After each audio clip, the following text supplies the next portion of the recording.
Hello à tous, aujourd'hui vidéo un peu particulière parce qu'il s'agit d'un entretien que j'ai eu avec Hello Guys. Hello Guys, c'est un couple composé d'Hello et de Guillaume qui ont tout plaqué pour voyager en Amérique du Sud et qui ont décidé de documenter leur voyage avec d'un côté des vidéos sur leur chaîne YouTube et de l'autre des photos sur un compte Instagram. On va parler de la vidéo et de la photo de voyage, de comment ils ont réalisé tout ça depuis leur van, mais aussi plus globalement du voyage en général et de l'aventure que ça représente dans une vie. Tu vas voir que j'ai eu une grande idée qui n'est que d'utiliser de la lumière naturelle, car je voulais pas au final limiter un petit peu l'échange avec toutes les grosses softbox, etc., et que ce soit trop intimidant. Donc du coup, désolé parce que l'exposition va varier un petit peu au fil de la vidéo, mais voilà, l'échange était tellement intéressant que j'avais envie de te le montrer. N'oublie pas d'aller leur donner plein d'amour en allant voir leur travail, que ce soit sur leur chaîne YouTube ou sur leur compte Instagram. Tous les liens sont dans la description de cette vidéo. Et c'est parti justement pour notre échange super intéressant.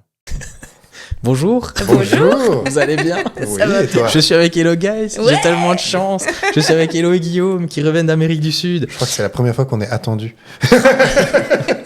Non, attendu, non, parce qu'on a quand même eu des gens qui nous disaient il n'y a pas eu la vidéo à 17h, comment ça se fait? Vous êtes Moi en je le vie rappelle, j'attendais quand même vos vidéos, tu vois, je me suis dit, là il y a un truc, ils sont en retard. Pour les auditeurs qui ne vous connaissent pas, on va Oui. quand même juste un peu voir le contexte, ce que vous faites, etc. Puis je vais diviser l'épisode en deux parties. On va faire Ok. une partie vraiment vidéo-photo, et puis une partie un petit peu par rapport au voyage, qui est quand même la thématique sur laquelle vous avez fait vos vidéos et vos photos. Mais avant ça, moi j'avais quand même envie d'expliquer comment on s'est rencontrés. Ah bah oui. Oui. Parce que ça, c'est quand même quelque chose d'assez intéressant, vu qu'on s'est rencontrés sur un mariage. Une semaine avant qu'on parte. Oui, Ouais. c'est vrai, il fallait aussi que ça se Ouais, mette bien ouais. à ce niveau-là. Parfois, les étoiles s'alignent étoiles et, s'alignent, hein, et on est bien. Et tu étais la témoin. C'est ça, ouais. Témoin demoiselle d'honneur. Témoin, non, témoin, témoin, je sais jamais le truc. Témoin demoiselle d'honneur, je sais même pas la différence. Témoin et signe Voilà. le papier. Ouais, voilà, Voilà. en gros. Donc voilà, donc tu étais La témoin. la témoin lors de ce mariage-là. Et on a parlé juste avant la soirée, justement. Et c'est là qu'on a fait connaissance, que ça a bien matché et que vous m'avez dit que vous étiez en train de préparer un voyage en Amérique du Sud et que vous alliez partir. Est-ce que vous pouvez juste expliquer rapidement les raisons de ce voyage? Pourquoi vous avez dit à un moment donné, voilà, on a envie de partir en Amérique du Sud? Tu commences ou Ouais, je dirais plutôt tu commences parce que les raisons étaient beaucoup plus évidentes pour elle que pour moi. Donc, Ouais, allez, je me lance. Non, mais voilà, on est parti parce que moi, je ne me suis jamais sentie à ma place ici. Et j'avais le besoin de découvrir d'autres cultures, d'autres mentalités, d'autres façons de penser. J'avais vraiment besoin de m'échapper de cet Occident capitaliste. Voilà. Disons que ça, c'était la grosse part du truc. Après, la vie nous a donné des signes aussi. Moi, j'ai perdu mon boulot. Lui, il est artiste. Il y a eu le Covid. Ah, ben, toi-même, tu sais, Covid, artiste Non essentiel.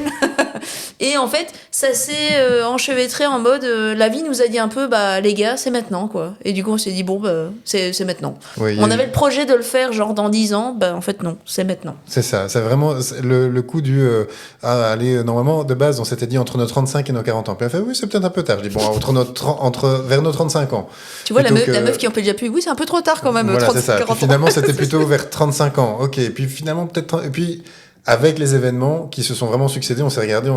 Il y a vraiment eu un jour où je suis venu vers toi et je t'ai dit, en fait, Ouais. c'est maintenant. C'est ça. C'est maintenant qu'on va commencer à l'organiser, qu'on va parler concret, qu'on va vraiment mettre les choses en place pour pouvoir le faire. Et puis, le temps de préparer tout ça, on était surtout sur le point de se marier aussi. Ouais.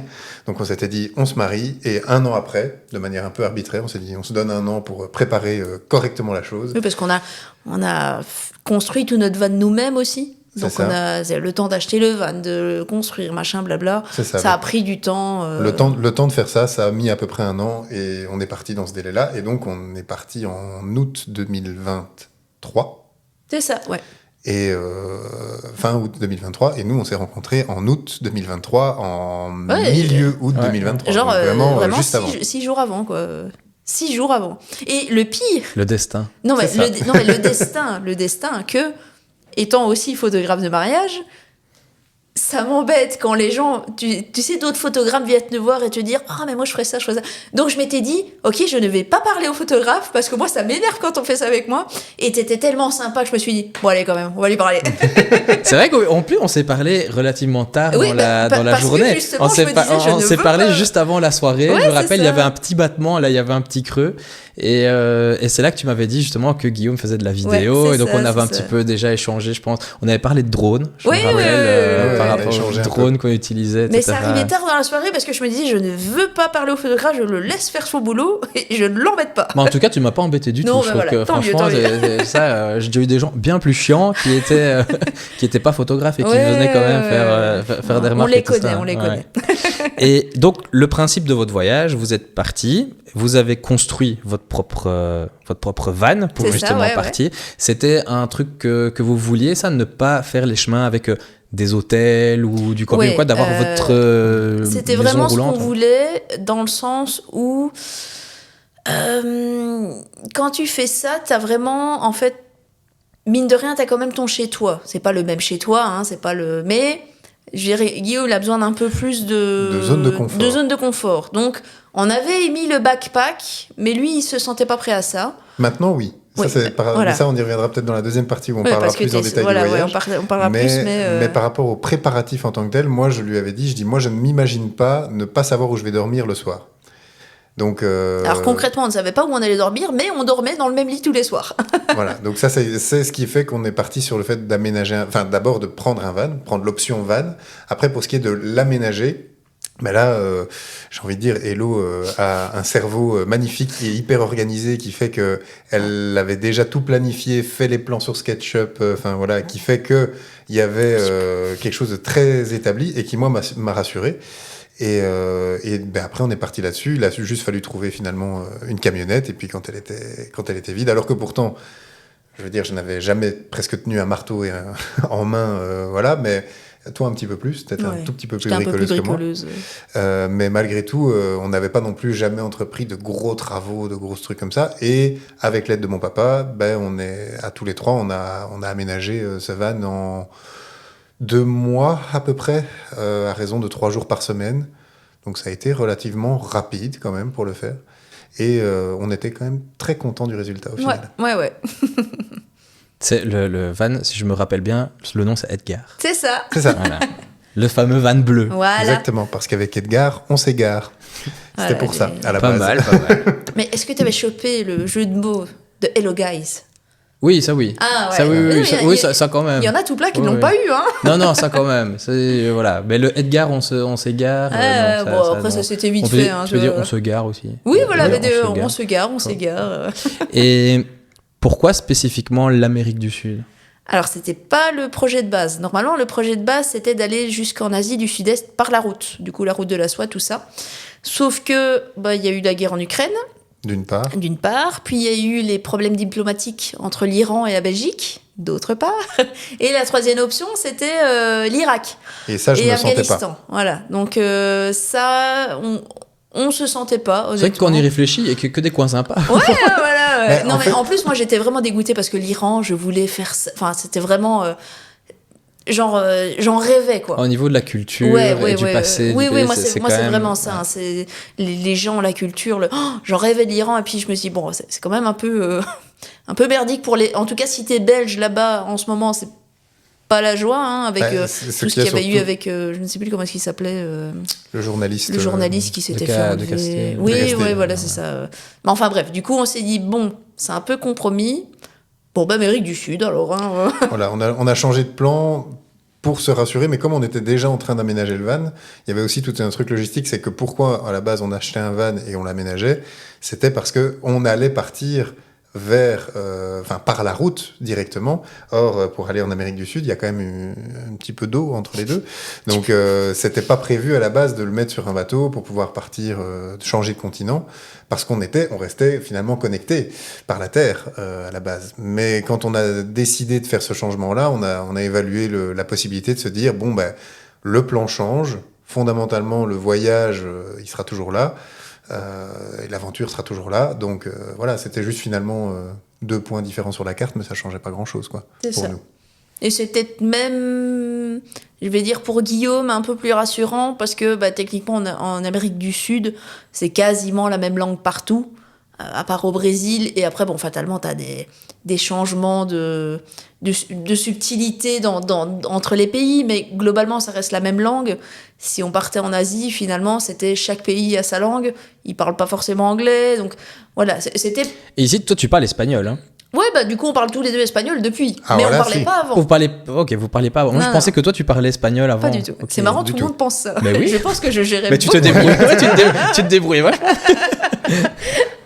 C'est marrant, mais non, pas du tout. Enfin, tu sais, on a fait un peu Duolingo avant de partir, mais bon, Como la Manzana, c'est super, mais quand t'arrives à l'aéroport et que la femme, elle te débite un truc à une vitesse phénoménale, tout ce que tu dis, c'est Do you speak English? Los gatos beben leche.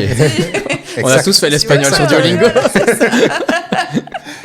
Oui, non, c'est vrai que l'une des premières phrases qu'on a lâchées sur le continent, c'était Do you Do speak you English? speak English, ouais. Donc voilà. Tu sais, autant- avec la petite voix de la panique de Oh putain, on va pas y arriver.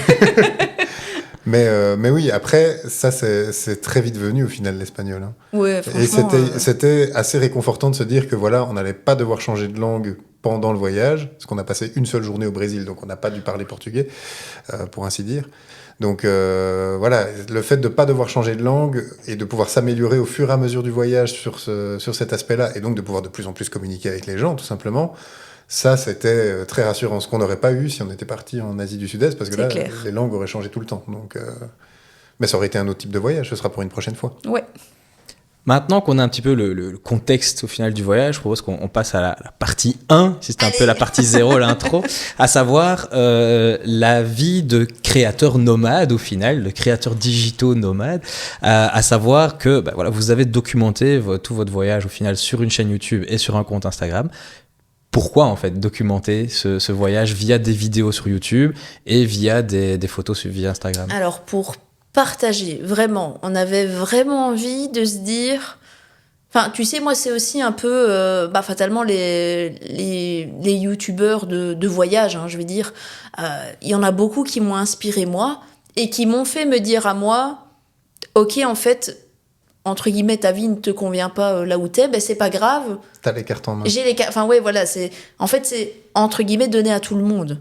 Dans le sens où faut pas de la chance, faut pas être riche, faut pas. Non, c'est juste. Alors, clairement, la seule chance qu'on a, c'est d'avoir le bon passeport. Le reste, en fait, c'est des choix de vie, de te dire, ok, ben, vas-y, fonce, quoi. Et du coup, on s'est dit, en fait, on a envie de le partager parce que peut-être que on inspirera des gens, alors pas forcément à faire un voyage, hein, mais juste en fait à, ok, ils ont un rêve, vas-y, fais-le, quoi. C'est à ta portée, finalement, tu vois. Et c'est vraiment ça, on voulait pas le documenter en mode, faut que tu viennes en Argentine pour... Enfin, tu vois, pas dans le sens, genre guide de voyage ou dans le sens... Non, on voulait vraiment partager notre expérience, les bons comme les mauvais moments, d'ailleurs, et vraiment, en fait, partager de manière authentique, je vais dire, ce qu'on ressentait, ce qu'on... Ouais, le contenu que vous avez proposé sont vraiment des vlogs voyages Ouais, avec ça. une histoire, avec une narration. C'est pas du tout comme on en parlait juste avant l'enregistrement, des longs films Ah oui, non, contemplatifs pas du tout, ou un guide de voyage en disant en Argentine vous devez faire ça, comme je pense à Bruno Maltor. Oui, voilà, qui lui fait exactement. très bien ce genre de choses, etc. C'est pas ça, c'est vraiment ici de raconter une histoire, de documenter au final. C'est ça, voilà. C'est plus du documentaire de voyage, C'est du vlog, documentaire, c'est mais ça. de manière naturelle, quoi. Entre guillemets, rien n'était écrit. C'était vraiment... avec beaucoup d'humour. Oui, voilà. Oui, ça c'est nous. Ça- On oui, mais n'aurait voilà, pas ça, pu on n'aurait pas pu ne pas le faire. Et on n'aurait pas pu...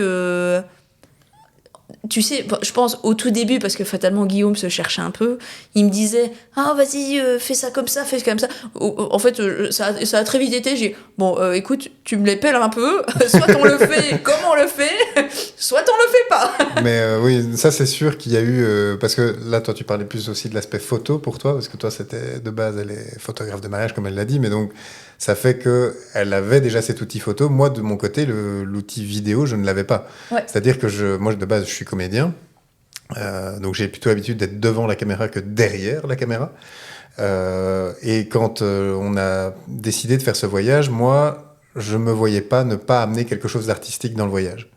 Je me voyais pas ne rien produire, ne rien faire, ne pas véhiculer d'émotions. Parce que mon boulot, pour moi, c'est véhiculer des émotions, c'est donner des émotions aux gens, c'est essayer de faire en sorte de les toucher, que ce soit par le rire, que ce soit par le côté un peu plus drama, peu importe, mais en tout cas, c'est de ne pas rester neutre, de ne pas rester sur quelque chose de neutre. Et donc, moi, je voulais, et aussi d'assez naturel. Et c'est pour ça que moi, je voulais assez vite, quand on a pris la décision de voyager, de amener une touche artistique. Alors, au départ, je voulais faire de la marionnette en voyage. Très vite, j'ai dit oui, je vais prendre mes échasses, des ballons pour faire de la sculpture de ballons, de quoi jongler, etc., etc. Spoiler alert, ils sont restés dans le coffre du van pendant 1 an. Quasiment, oui. Je les ai sortis 4-5 fois, pas plus, pendant 1 an, sur 1 an, parce qu'au final, il y a tellement de choses que tu fais en voyage que voilà, tu peux pas tout faire. Mais néanmoins, j'avais du coup cette envie de vouloir faire de l'artistique pendant le voyage. Et on regardait pas mal de vlogging de voyage, on était pas mal là-dedans, et je m'étais dit, bah tiens, finalement, pourquoi pas essayer, quoi? Pourquoi pas essayer de raconter simplement ce qu'on va vivre. Alors j'ai pris une petite formation juste avant qu'on parte en expédition, mais voilà, je n'avais aucune base technique, donc c'est pour ça d'ailleurs qu'on le voit très vite dans le début. Il y a déjà une différence entre les premières vidéos et les dernières vidéos, mais parce que j'ai appris sur le tas en fait à le faire. Et en même temps, je cherchais petit à petit, tiens, je voulais nous montrer nous, en images, en vidéo, et je voulais montrer les émotions par lesquelles on passait. Et au final, très vite, je me suis rendu compte que d'émotion en émotion, ça construisait une histoire, en fait. Ça se racontait. Il y avait des moments où voilà, on était face à des événements, j'avais peur, je disais, bon, voilà, là j'ai peur, avant même qu'on arrive à l'événement, là j'ai peur, j'appréhende ce moment-là. Peut-être que si un jour vous aussi vous voyagez, vous risquez d'appréhender, donc faites attention à vous, prenez soin de vous, et nous, on va y aller, et puis hop, voilà, on y va, on prend la caméra et on est parti, quoi. Et vous aviez une ambition, un but d'abonnés, de vues ou quoi, en mettant sur YouTube? Non, alors on s'est dit... Oui et non. Oui, enfin voilà, oui et non. De base, on n'en avait pas. Après, on s'est dit, honnêtement, si ça marche, on prend, parce que c'est cool. Et on s'était même dit, si ça marche vraiment bien, ça pourrait peut-être nous permettre de continuer le voyage. Ce n'est pas arrivé. Mais notre but, c'était vraiment de partager aux gens, quoi. C'était vraiment, on voulait que, voilà, même si ça touche une personne, au moins, en fait, on leur a fait ressentir quelque chose. Voilà, c'est ça. Et sans fioriture, enfin, voilà, je veux dire, quelque chose d'authentique. Et on leur a fait ressentir, si même une personne, c'est cool, quoi, tu vois, c'était vraiment ça, quoi. Moi, je voulais vraiment, au final... Au début, on avait, je crois, on a commencé par 0 abonnés, comme tout le monde, évidemment. Mais je veux dire, très vite, on est arrivé à 150, 200 abonnés. Puis à un moment donné, tu vois que ça monte, 250. Et là, moi, il y a même eu un moment donné où, par rapport à ce nombre d'abonnés, par rapport à ce chiffre-là qui monte, qui te donne un petit peu cette frénésie de te dire, allez, ça prend, il commence à y avoir des gens que ça intéresse et tout ça. Et même des gens, parce qu'au départ, c'est ta famille, concrètement, c'est ta famille, tes amis, tes connaissances. Puis très vite, tu commences à réaliser que le chiffre dépasse ta famille, tes amis et tes connaissances. Donc tu commences à te dire, il y a des gens qui nous suivent sans que ce soit des gens qu'on connaisse. Et là, moi, ça m'a même un peu court-circuité à un moment donné à me dire, ok, donc peut-être qu'il faudrait que je fasse ça, peut-être qu'il faudrait que... Et là, je me suis dit, je risquerais de perdre ce pourquoi j'ai commencé à faire ça. C'est-à-dire vraiment commencer juste je partage et on verra bien. Si ça monte, ça monte, ça monte pas, ça ne monte pas, c'est pas grave. Il y a eu à un moment donné une petite pression qui est arrivée dans le processus. Et quand cette pression-là est arrivée, moi je l'ai identifiée comme étant, ok, ça commence à monter un petit peu au niveau des abonnés. Je sens que je me fais un peu des films en me disant, allez, imagine les 1000 abonnés, la monétisation, imagine derrière, ça prend, effet boule de neige. Et puis derrière, tu te dis, oui, mais est-ce que fondamentalement, à la base, je veux en faire mon métier? Parce que c'est ça aussi, à un moment donné. Et c'était pas le but. J'ai jamais eu comme prétention de me dire, à un moment donné, ça va devenir mon métier de faire vlogueur YouTubeur de voyage. YouTubeur voyage. Non, c'est pas du tout mon ambition.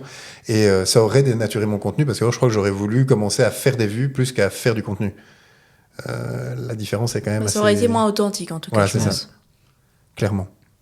Moi, ce que j'aime bien, c'est que je savais toujours, parce qu'au niveau du processus de création, ça prenait au final combien de temps, quand vous étiez en train de filmer sur le terrain, à ce que ça se retrouve sur YouTube pour nous, en fait, voir le résultat? Ça, c'est toujours compliqué.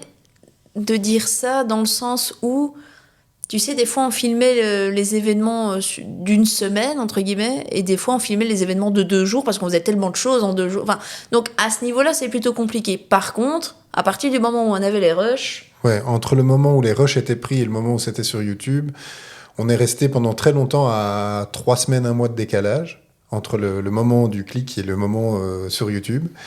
Le temps d'éditer, enfin de trier, d'éditer, de trouver l'angle d'attaque de la vidéo, et puis après concrètement faire le montage et tout ça. après ça, c'était surtout au début parce que t'avais pas l'habitude, etc. Après, je veux dire, ça a quand même assez vite changé. Et puis, il y avait un truc qui te dérangeait toi, et qui me dérangeait moi aussi d'ailleurs, c'était le décalage.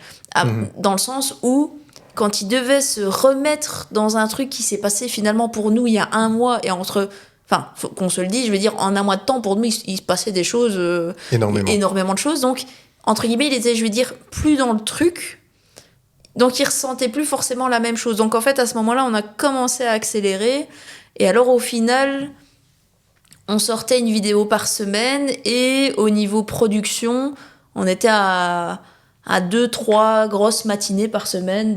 Ouais, ça dépend. En fait, ça variait selon la vidéo, évidemment, parce qu'il y avait des vidéos où d'un coup je me mettais un petit challenge technique, je dis tiens, j'aimerais bien faire ça, mais du coup ça me prenait du temps parce que c'était quelque chose que j'avais jamais fait, mais en règle générale, il y avait 2 gros jours de travail, 2 journées on va dire complètes de travail pour arriver au montage final et à l'étalonnage et au travail du son. Enfin voilà, en tout il y avait 2 jours de travail sur la vidéo. Mais évidemment, tout ça, tu le fais pendant que tu voyages. Donc, tu ne fais pas que de la vidéo, sinon ce serait trop facile. Donc, évidemment, le matin, souvent, c'était parce que, bon, j'ai une marmotte à côté de moi. Donc, souvent, le matin, elle dormait. Moi, je commençais à travailler pendant 1 heure, 2 heures sur la vidéo. Puis, elle se réveillait. Puis, on prenait un petit café, on déjeunait, etc. Et je travaillais peut-être encore 1 heure sur les rushs, et puis après, ok, maintenant, il est l'heure parce qu'on a 3 heures de route devant nous, on doit aller à 250 km d'ici, et il va falloir y aller, quoi. Donc ça arrivait. Puis il y a aussi le fait qu'au début, il faisait tout seul. Oui, ça Au bout aussi. d'un moment, j'ai commencé à l'aider. Au bout d'un moment, je lui ai dit, écoute, tu sais quoi, c'est moi qui vais trier les rushs. Donc en fait, entre guillemets, je jetais ce qui... Enfin, tu sais, des fois... Tu fais ce qu'on appelle du dérushage. Ouais, c'est voilà, ça, exactement. c'est super. Ouais. Non, mais alors du coup, je les triais dans le sens aussi où je lui mettais par dossier. Je lui disais, ok, là tu as le dossier La Paz. À La Paz, il y a les b-rolls et il y a le reste.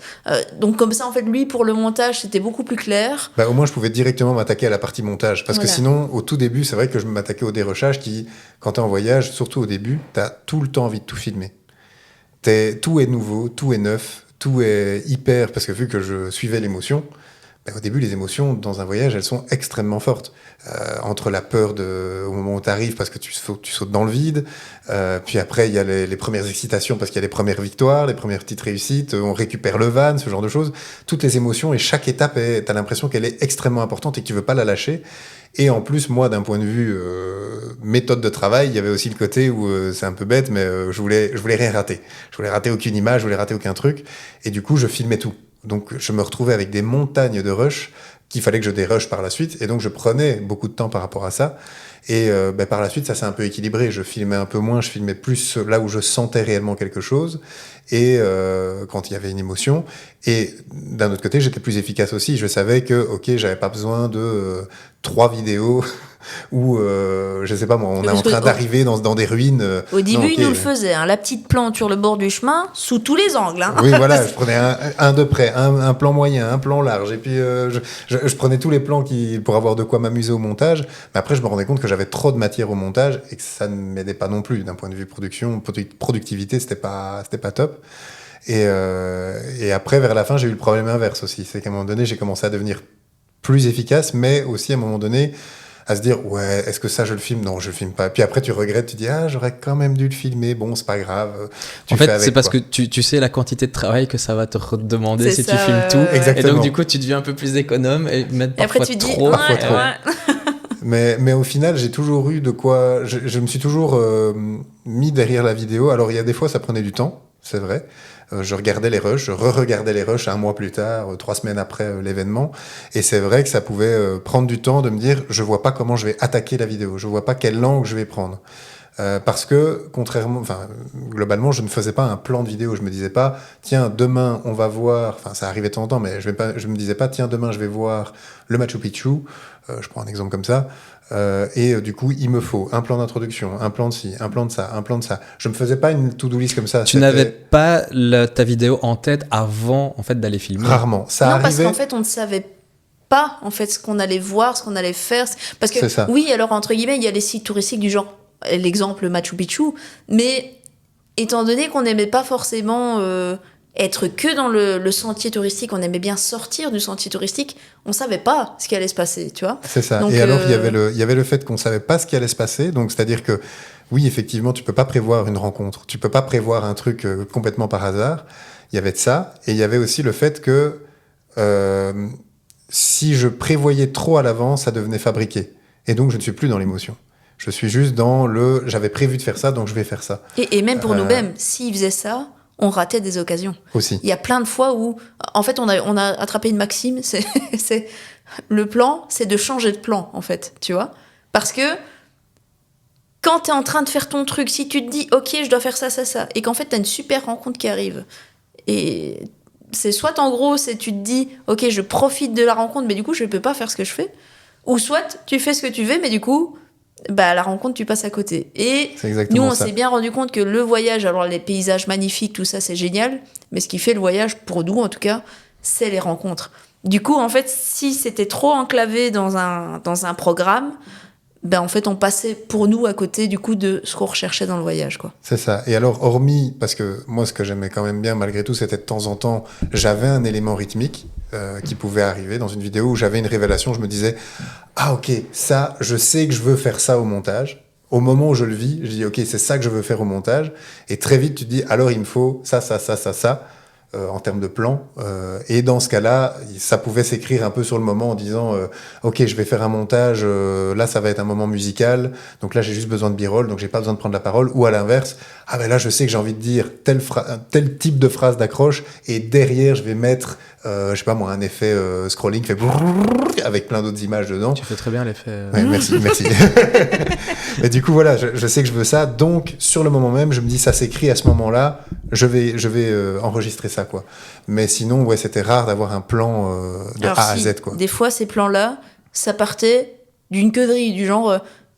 ça serait quand même drôle qu'on fasse ça. Hein. Bah, tu peux être sûr que l'heure d'après, c'était ah ouais, alors du coup, il faut qu'on fasse ça. Ah ouais, mais attends, parce que si on fait ça, faut faire ça. Et puis, on va faire ça. Oui, les heures de conduite en Amérique du Sud sont très longues, donc on a le temps parfois de réfléchir à ce genre de truc aussi.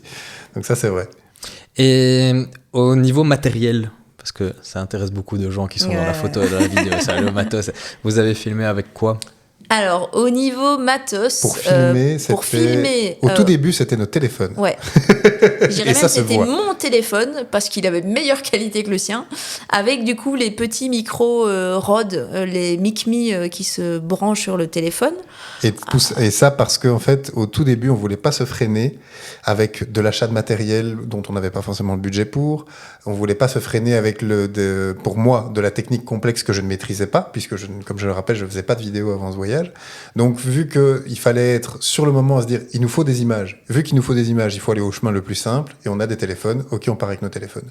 Donc, on était parti là-dessus, mais assez vite, malgré tout, moi, j'ai ressenti... Moins d'un mois après. Moins d'un mois après, quand j'ai commencé à avoir les doigts dedans, les pieds dedans, etc., où là, j'ai dit, en fait, là, tout doucement, les images, elles sont pas belles. On a très vite été limité, quoi. Donc, voilà. Et là, à ce moment-là, on est passé au Paraguay. Et quand on est passé au Paraguay, il y avait un très gros shopping qui s'appelle Shopping China, qui est un énorme magasin. Vraiment. Vous l'aviez mis dans vos vidéos aussi, hein, ça. Oui, on y est passé. Et du coup, on a acheté une caméra. On a acheté une Sony ZV-1, donc exprès pour le vlogging. Parce que Guillaume a essayé à un moment de prendre mes appareils à moi. Donc fatalement photographe, j'avais mes deux appareils, mais bon, Guillaume ne comprenait pas grand chose au truc. Des appareils qui sont Fujifilm, un XS10 et un XT20, mais bon, après moi mes appareils, je les gère pour la photo. Alors tu me demandes la vidéo, je sais où est-ce qu'il est le bouton vidéo, mais alors après le reste, déjà une chose, et deuxième chose, mes objectifs sont des objectifs pour la photo, pas vraiment adapté. Enfin, après, tu sais faire de la vidéo avec, hein, mais tu vas entendre l'autofocus, tu vas entendre. C'est vraiment pas adapté pour ça. Donc, lui n'était pas du tout à l'aise avec ça. Et donc, qu'est-ce qu'on va acheter comme appareil qui n'est pas un appareil, je vais dire, un hybride ou un réflexe, parce que lui ne gère pas, qui en même temps est mieux qu'un téléphone. Bon, bah, du coup, on a trouvé le Sony ZV-1. Qui, lui, en fait, est complètement pré-paramétré pour tu ouvres, t'appuies et tu filmes. Voilà. Et ils l'ont fait vraiment pour le vlogging. Et franchement, on était quand même très contents pour un si petit appareil compact, hein, puis finalement. Et je l'utilisais en automatique parce qu'en fait, tout l'automatique était pensé pour... Ah, il y a un truc qui est en train de se passer, j'ai besoin de filmer maintenant, tout de suite, sans me prendre la tête. J'ouvre le truc et il se met en automatique full et directement il se met en mode vlogging, donc avec un focus qui se met avec un bokeh d'arrière-fond. Parce que tu avais besoin en fait de la réactivité. Ouais, c'est ça que j'avais besoin. Parce que je veux dire, t'es en rencontre, tu vas dire au gars, attends de me raconter ton histoire, faut que je. Non, tu vois, c'est bim, tu sors tout le truc, c'est bon. Ouais, parce que celui-là, en fait. Dès que tu l'ouvrais, il s'allumait. Okay, voilà, tu vois, donc, franchement, c'était nickel pour ça. Et alors là, on avait un autre micro qui était aussi un Rode, je sais plus c'est quoi, c'est le gros, là. Enfin, pas le tout gros, mais celui sur Vidéomic Pro. Ouais, voilà, c'est ça. Puis celui-là, on a commencé à avoir des problèmes filaires, en fait. Tu sais, le jack. Ouais, la connectique faisait du bruit en fait quand ça bougeait dedans parce qu'à mon avis il y a de la poussière qui se mettait dans les capteurs, ce genre de choses. Comme ça, tu vois, donc c'était pas du tout agréable. Donc ça, on a arrêté. Et alors après ça, on s'est dit, on a testé en fait le micro de la caméra avec la petite moumoute au-dessus là. Et en fait, on s'est dit, finalement, ça fait quasiment le même que le vidéo Mic Me là. Sans pour autant s'encombrer, c'était beaucoup plus discret. Plus discret, parce que tu as aussi le truc en voyage quand tu filmes. On se rend pas compte parce que finalement quand on regarde la vidéo on ne le voit pas, mais je suis avec une perche en main, avec une caméra, avec du coup une moumoute. Quand il y a un micro, c'est en plus un volume, ça intimide les gens quand tu commences à filmer avec ça. Donc le mieux c'est vraiment le truc le plus discret possible que tu peux presque, je vais pas dire filmer en scred, mais c'est pas en scred, mais tu peux vraiment filmer, c'est discret, très vite ça s'oublie. Et les gens, du coup, sont déjà aussi moins à se dire « Ah, tu vas me filmer, ça va pas, je me sens regardé, ça va pas. » Donc, c'est vraiment essayer d'aller sur le truc le plus direct entre le moment où tu allumes le truc et le moment où tu filmes, et le truc le plus discret possible, qui va vite se faire oublier en tant que matériel. Parce que très vite, quand tu démarres avec des micros externes et ce genre de choses où ça commence à te prendre beaucoup de volume et beaucoup de place, là, on te regarde pas de la même manière aussi. C'est un truc auquel on pense pas, en fait, la réaction des gens, est-ce que tu vas avoir comme émotion, comme tu sais, bon, t'arrives avec une caméra cinéma, avec le. Ah oui, tu vas pas avoir le même effet. Ça intimide. Mais déjà, ça va intimider ici, mais alors en plus, faut aussi se dire qu'on était dans des pays, qui n'étaient pas forcément riches. Et donc, toi, t'arrives avec tout ton matos, etc. Bon, alors, Guillaume, il avait très peur de se faire voler au début, en tout cas. Après, il s'est très vite rendu compte que c'était pas du tout... les gens n'étaient pas du tout malveillants, mais par contre... Ce sont des a priori, tout simplement. C'est des a priori, mais je veux dire, tu vas en face de quelqu'un qui n'a rien. Enfin, nous, personnellement, on était un peu mal à l'aise, en fait, de faire un peu gros déballage comme ça de richesse devant quelqu'un, entre guillemets, qui n'a rien. Alors, même si, entre guillemets, je veux dire, il y a pas de mal à ça, mais... Nous, on se sentait pas vis-à-vis de ça. Et eux, en plus, plus tu as, ils sont un peu plus mal à l'aise aussi, tu vois. Donc, voilà, là, c'était le bon compromis. Il y a vraiment ce truc-là. Et puis, il y a le fait simplement que quand ils sentent qu'ils sont filmés, ils sont tout simplement pas pareils que s'ils ne le sentent pas. Et moi, c'était ça que je voulais pas que les gens se sentent filmés. D'ailleurs, par exemple, dans la vidéo avec Marie là de Ushuaïa, elle c'était différent parce qu'elle, je lui ai dit on va faire une interview. Donc là vraiment il y avait le truc où j'ai posé la caméra sur un petit trépied, etc. Donc là et là directement elle me disait ah oui mais je vais être filmé et tout. Il a fallu vraiment que je travaille sur le relationnel avec elle pendant la vidéo. Il a surtout fallu laisser la caméra c'est ça, loin et pour qu'elle l'oublie quoi. C'est comme ici avec le podcast. Oui mais tu vois là par exemple je suis moins drôle qu'en vrai tu vois. Ouais bah oui. Parce que je sais que...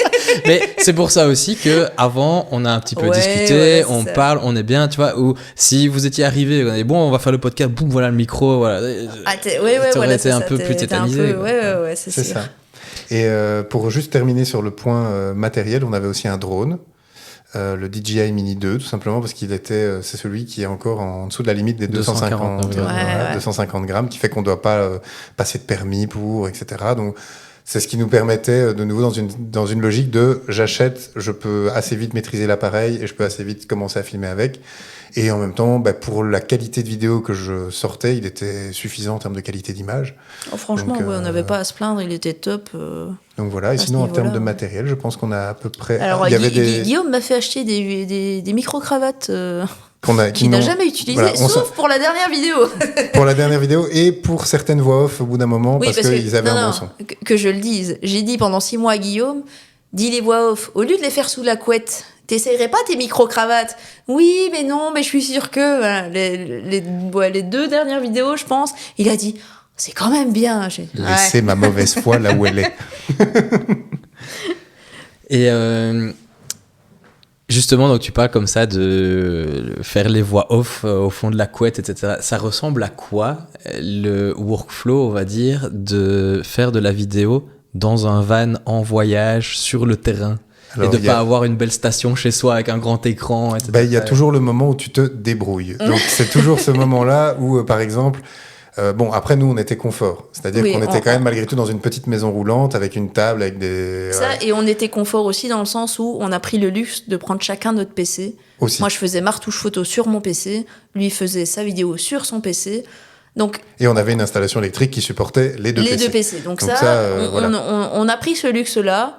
Après, c'est Guillaume sur sa petite table à faire son montage vidéo, le disque dur. Et puis, quand il y a des voix off, déjà, tu peux pas le faire n'importe où parce que si t'es en pleine ville, ça ne marche pas. Le fond sonore. Voilà, il y a le Exactement. fond sonore. Donc, faut trouver l'endroit, faut trouver le moment. Le moment, parce que s'il se met à pleuvoir sur une camionnette, ça fait du bruit, Ça fait par du exemple. bruit, voilà. Et sous la couette, c'est super.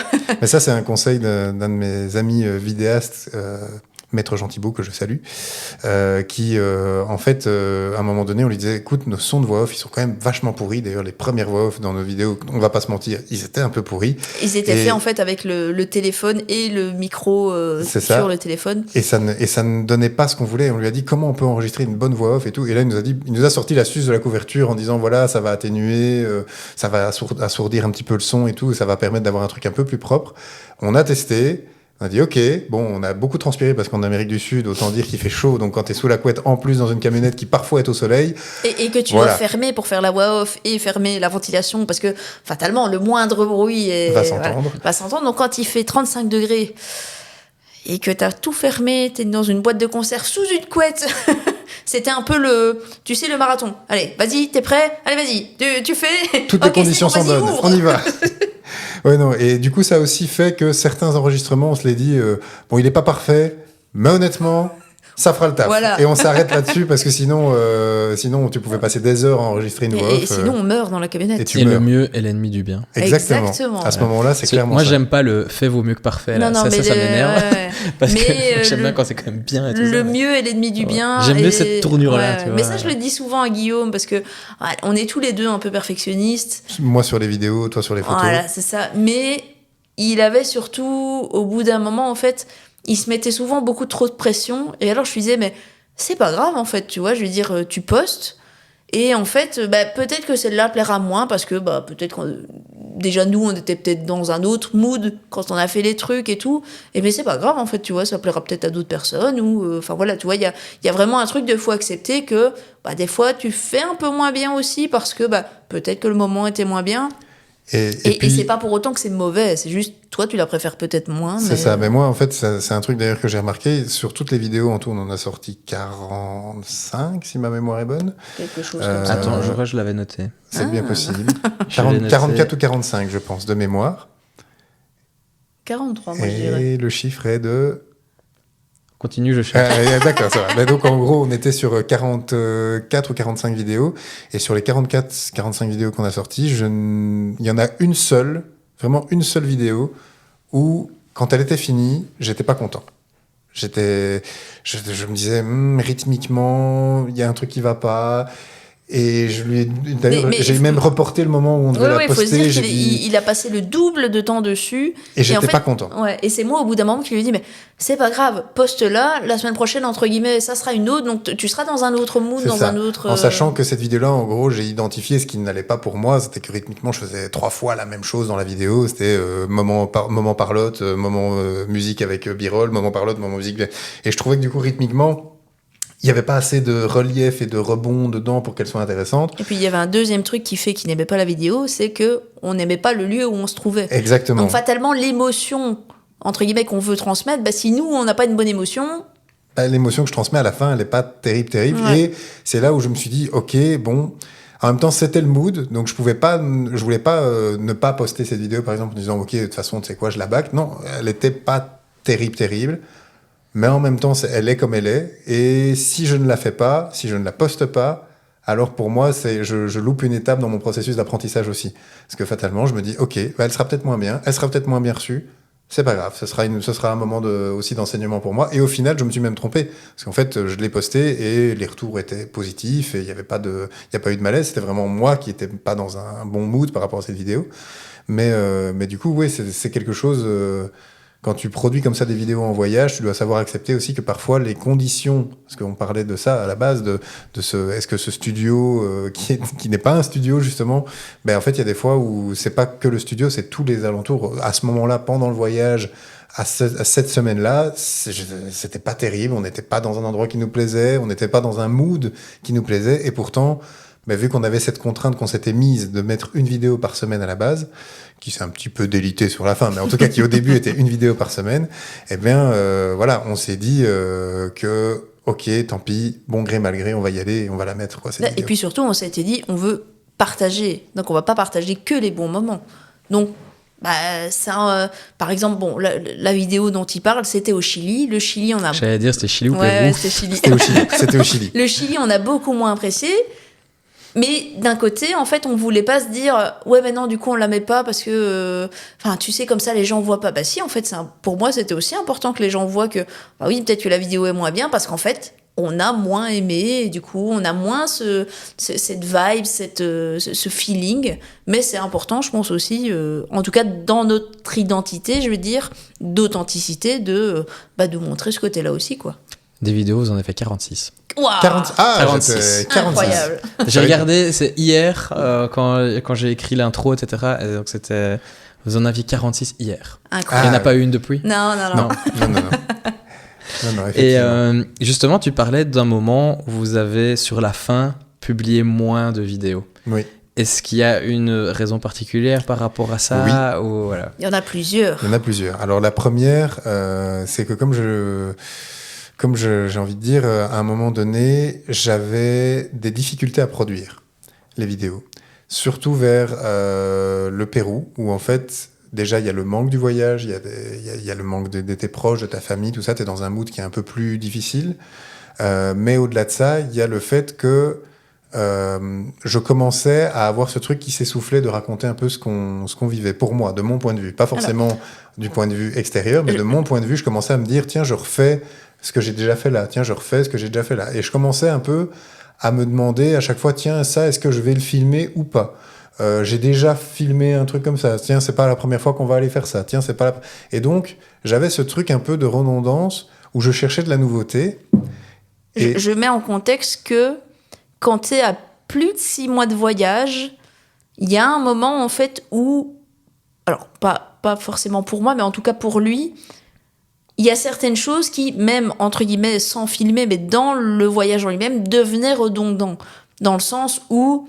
Allez, on a déjà fait une balade à cheval là-bas, on a déjà fait une balade à cheval. Est-ce que t'as vraiment encore envie de faire une balade à cheval? Enfin, tu vois, il y a ce truc de... Il y a certaines choses qui deviennent redondantes. On l'a eu à ce moment-là. Le fait qu'on n'aimait pas le Pérou, le fait qu'il y avait les manques, etc.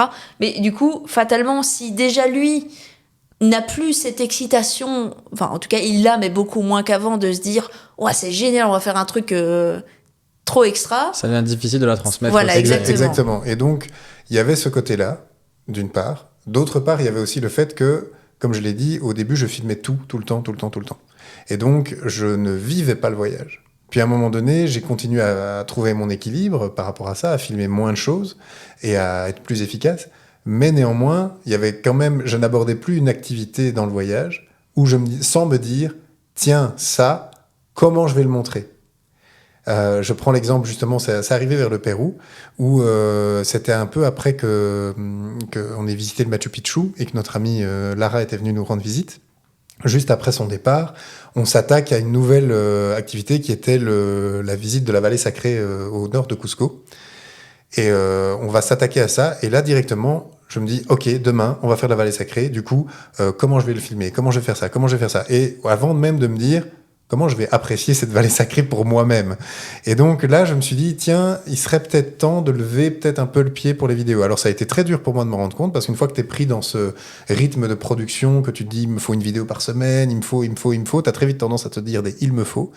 Alors qu'au début, je le rappelle, je faisais ça pour mon plaisir, pour quelque chose de, je veux partager les choses, je veux découvrir le média de la vidéo, et c'est tout, je veux le faire pour moi à la base. Du coup, là, on en est arrivé à ce que tu disais tantôt, de, entre guillemets, se faire un planning de comment tu vas filmer les choses. Bah pour lui, c'était plus naturel, en fait. C'est ça. Et donc, à ce moment-là, je me suis dit, enfin, grâce aussi à ton aide, parce que ça a été... Je lui ai mis un petit coup de pied au cul. Oui, à un moment donné, il a fallu qu'on se le dise. À un moment donné, je commençais à la filmer, et puis ça me plaisait pas ce que j'étais en train de filmer. J'avais l'impression qu'on était en train de faire un C'est pas sorcier moins bien. Enfin, vraiment, il y avait un truc où je me disais, bon, ok, pourquoi on fait ça? Et puis derrière, je disais, ouais, je sais pas, une fois que la caméra était éteinte, je disais, ouais, je sais pas pourquoi j'ai filmé ça, en fait. J'ai filmé parce que j'ai besoin d'avoir des images. Parce que j'ai besoin de faire une vidéo. Pourquoi j'ai besoin de faire une vidéo? Bah, peut-être en fait que là, pour le moment, il faut peut-être que je lève le pied. Et de fil en aiguille, on est arrivé à, ok, on va un peu moins filmer. On filmera encore des moments où on le sent concrètement, mais sinon, on va vraiment lever le pied. Donc c'est pour ça que du Pérou, on est passé tout de suite en Équateur, parce que là, j'avais de toute façon des rushs en stock où j'avais encore du travail sur le montage vidéo qui me plaisait vraiment, hein, donc ça remettait pas ça en cause. Mais du coup, je me suis dit, je vais continuer à me concentrer sur ce qui me plaît là, le montage. Et puis on n'aimait vraiment pas le Pérou. Et puis on n'aimait pas le Pérou de nouveau, donc quand on n'aime pas l'endroit où on est, alors je dis pas, on aurait pu filmer en disant une vidéo on n'aime pas, mais d'ailleurs c'est ce qu'on a fait. On a fait une vidéo à un moment donné de 2 minutes où on a dit voilà, en ce moment on va lever les pieds. On est actuellement là et on n'a pas forcément envie de vous montrer ces parties-là parce que ça nous fait pas vibrer. Et on reviendra vers vous quand on vibrera de nouveau. Et donc là, on a vibré quand on était en Équateur dans cette réserve amazonienne. Et puis derrière, la fin de voyage approchant, là, je me suis vraiment dit, en fait, je vais vraiment juste profiter, kiffer le voyage et mettre la vidéo, faire une belle fin. J'avais déjà une idée de ce que je voulais faire pour la toute dernière vidéo de ce voyage-ci. Et donc, après ça, on verra bien. Enfin, entre ça, la dernière vidéo et la vidéo amazonienne, on verra bien. Et au final, j'ai pas filmé, c'était très bien aussi. On a profité. Ouais, on a filmé quelques trucs, mais vraiment, tu sais, pour dire, bon ben voilà, on montre quelques images, mais ça sera plus une histoire entre. La dernière vidéo, on se disait que ça serait pas une histoire, ça serait juste, c'est la fin. On vous dit ce qui est ressorti pour nous. On vous fait encore un peu rêver avec des belles images. Mais voilà, il y a vraiment ce truc de, on a vraiment profité de nous, la fin de voyage, quoi. Je pense que c'est quand même difficile parce qu'on se met quand même toujours aussi une certaine pression, etc. T'as envie. Puis une fois que t'es dans un engrenage de, je me suis mis une vidéo semaine, je veux continuer, tout ça, et puis ouais, c'est difficile aussi parce que vous documentez votre vie à vous, vous filmez pas d'autres personnes, des trucs comme ça. Donc du coup, t'as tes émotions qui viennent aussi jouer dans l'histoire. Et c'est ce que je trouve super important, et ce que je retiens au final de ça, c'est que ce que tu filmes, pour le transmettre de la meilleure des manières, il faut que ça résonne en toi, il faut que ça te plaise, il faut que ça fasse vibrer une petite corde là qui est là et qu'il faut aller chercher. Ce serait quoi, pour finir sur la partie vraiment vidéo, etc., les conseils que vous pourriez donner à des gens qui se disent, voilà, on veut documenter notre voyage en photo et vidéo? Restez vous-même. Restez soi-même. Ouais. Moi, j'allais dire, n'ayez pas peur d'essayer, en fait. N'ayez pas peur d'essayer. Vous verrez bien le résultat que ça donne. Vous verrez bien.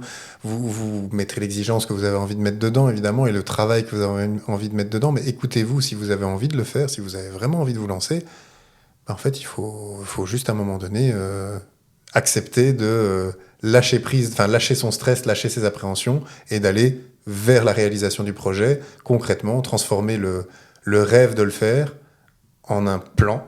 et un plan, ça a des étapes, et les étapes, c'est réalisable. Et je regarde évidemment à ma droite parce que cette phrase ne vient pas de moi, elle vient de ma compagne. Et donc, Elle vient d'Internet, techniquement. Ouais, Mais bon. elle vient peut-être d'Internet, mais en tout cas, à la base. Oh, tu as brisé mon mythe. Ah là là. Mais en tout cas, voilà, pour moi, c'est ça qui est important, c'est de se dire, moi, j'avais un rêve de faire des vidéos, je rêvais un peu là-dessus, et puis en fait, au bout d'un moment, c'est, ok, on va en faire un plan. Le plan, ça va être de me former un petit peu avant, puis en fait, après, le plan, ça va être de commencer à filmer des trucs, puis commencer à faire du montage, et puis on verra bien. Et puis petit à petit, de fil en aiguille, j'ai trouvé un peu ce qui m'allait, en fait, pour le faire, quoi. Donc, rêver concret. Et moi, je me reste sur le soigner naturel parce que, par exemple, la toute première vidéo qu'on a faite, c'était en Italie. C'était notre petit test de voyage. Et là, Guillaume me sort, ouais, on va faire une vidéo comme ça, comme ça.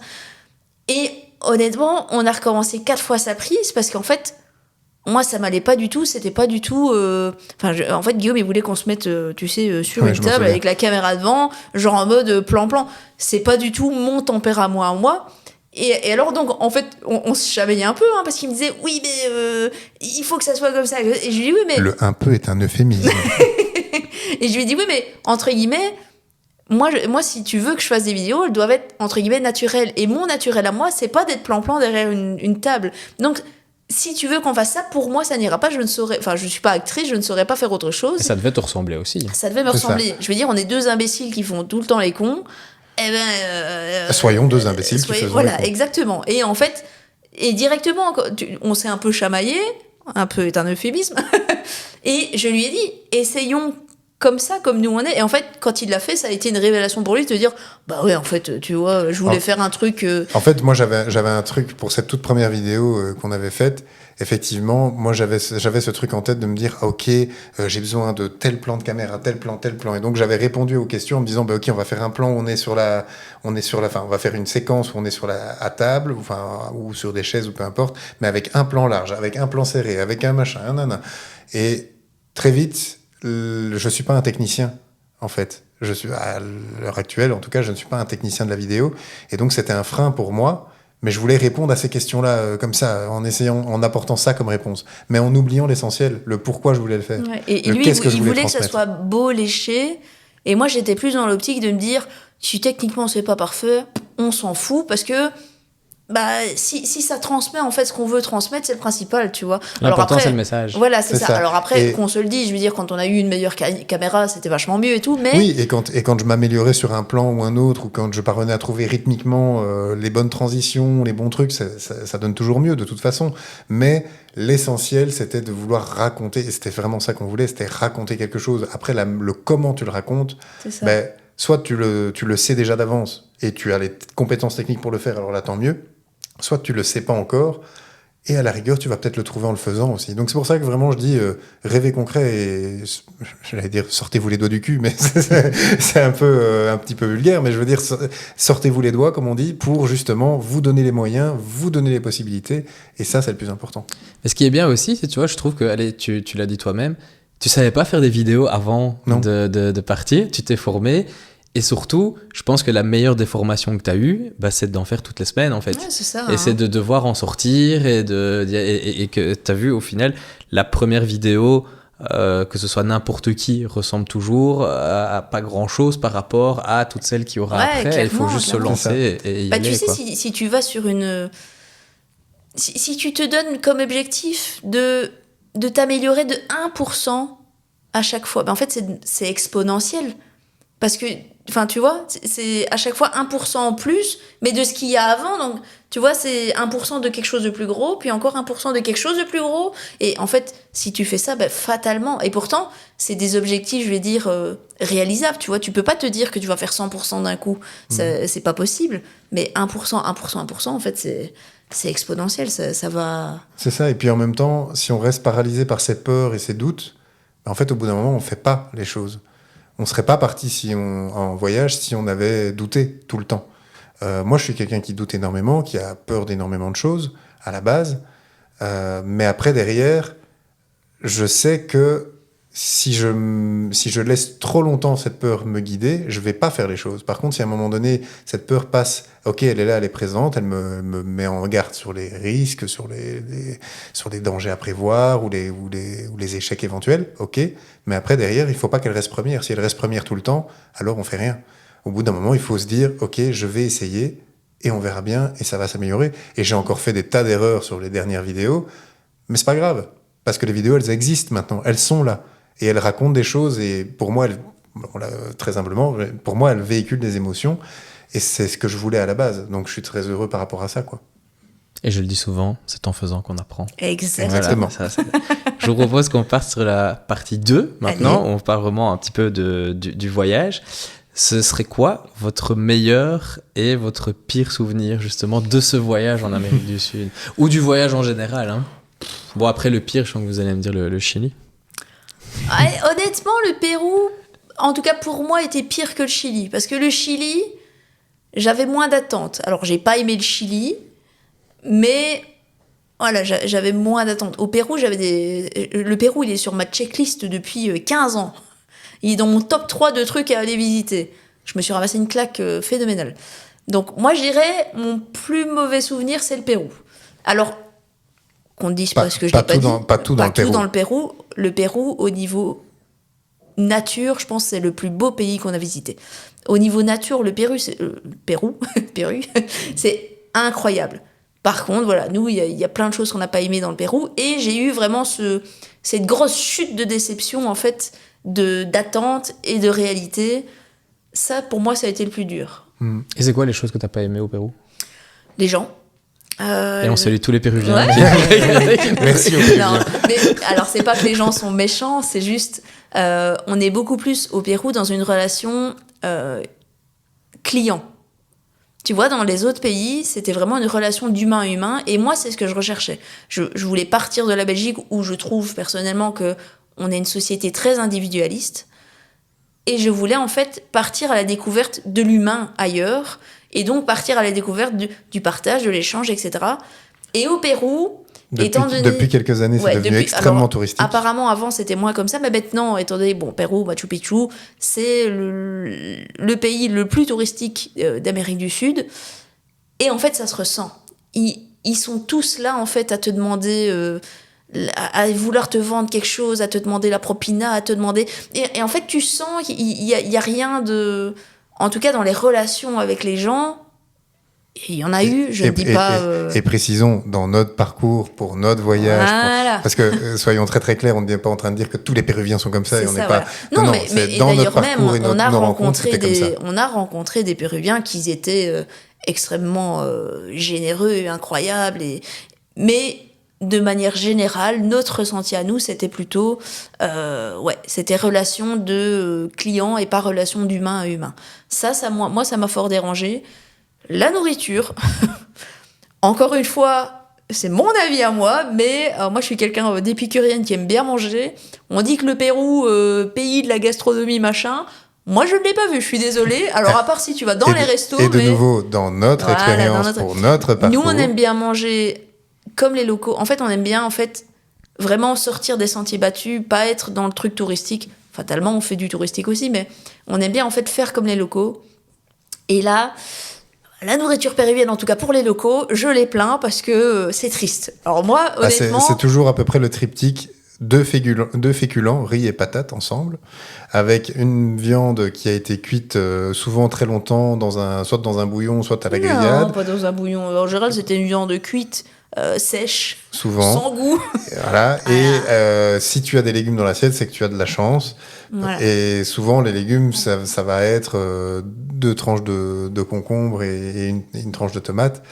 Et souvent pas assaisonné. On est vraiment tombé sur beaucoup de comédores où c'était comme ça, donc c'est vraiment des cafétérias de quartier. C'est là où les gens, les locaux vont manger en fait.